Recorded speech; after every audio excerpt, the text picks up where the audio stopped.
Hello guys, നമുക്കൊരു Eid vlog കണ്ടാലോ? രാവിലെ എണീക്കുമ്പോൾ തന്നെ നോക്കുന്നത് ഇന്നലെ ഇട്ടിട്ടുള്ള മെയിലാഞ്ചി ചോന്നിട്ടുണ്ടോ എന്നായിരുന്നു. അങ്ങനെ നമ്മൾ ഫ്രഷായി ബ്രേക്ക്ഫാസ്റ്റ് കഴിക്കാൻ പോയി. ഇന്ന് നൂൽപുട്ടും അതുപോലെ ബീഫും ആയിരുന്നു. അതും കൂട്ടി കഴിച്ച് പിന്നെ കുറച്ച് കഴിഞ്ഞൊരു മാങ്ങയും കഴിച്ചു. ഇപ്രാവശ്യം നമ്മുടെ വീട്ടിലല്ല കേട്ടോ, ഇത് നമ്മുടെ ഇപ്പാൻ്റെ ബ്രദറിൻ്റെ വീട്ടിലാണ്. ഇതാണ് ഞങ്ങളുടെ തറവാട്. ഇന്ന് തറവാട്ടിലല്ല ഈദ് ആഘോഷിക്കണേ. ഞങ്ങളെ ഇപ്പാൻ്റെ ഏതെങ്കിലും ബ്രദേഴ്സ് നാട്ടിലുണ്ടെങ്കിൽ അവിടെ ആയിരിക്കും ഞങ്ങൾ അധികം ഒരുമിച്ച് കൂടി ഈദ് സെലിബ്രേറ്റ് ചെയ്യല്. ഇന്ന് ഇവിടെയാണ് ഈദ്. എല്ലാ കസിൻസും ഫാമിലിയും ഒക്കെ എത്തിയിട്ടുണ്ട് ഈദിന്. ഇതാണ് കേട്ടോ ഇവിടുത്തെ കുട്ടിപ്പട്ടാളങ്ങൾ. ഇവരൊക്കെ എൻ്റെ കസിൻസാണ്.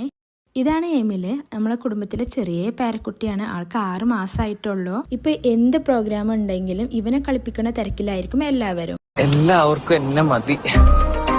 ഇവരെല്ലാം വിചാരിക്കും ഞാനൊരു വായ നോക്കിയാണ്. എത്ര ശ്രമിച്ചാലും എനിക്കൊരു വായ നോക്കിയാകാൻ പറ്റില്ല. അങ്ങനെ ഫുഡ് കഴിക്കേണ്ട ടൈം ആയപ്പോൾ നമ്മൾ ദമ്മൊക്കെ പൊട്ടിച്ചു. നല്ല ബീഫ് ബിരിയാണി ആയിരുന്നു ഉണ്ടാക്കിയിട്ടുണ്ടായിരുന്നേ. അങ്ങനെ മുതിർന്നവരും കുട്ടികളൊക്കെ ആദ്യത്തെ ട്രിപ്പിൽ തന്നെ ഫുഡ് കഴിക്കാൻ ഇരുത്തി. നമ്മള് ഫുഡ്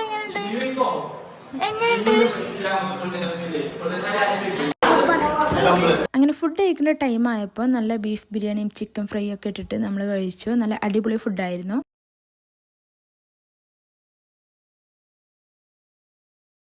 തിന്നാൻ പറ്റണില്ല. തപ്പ് ഓർഡർ പോലെ ചങ്ക് കയറുന്നുണ്ടുണ്ടുണ്ടും പിടയ്ക്കുക.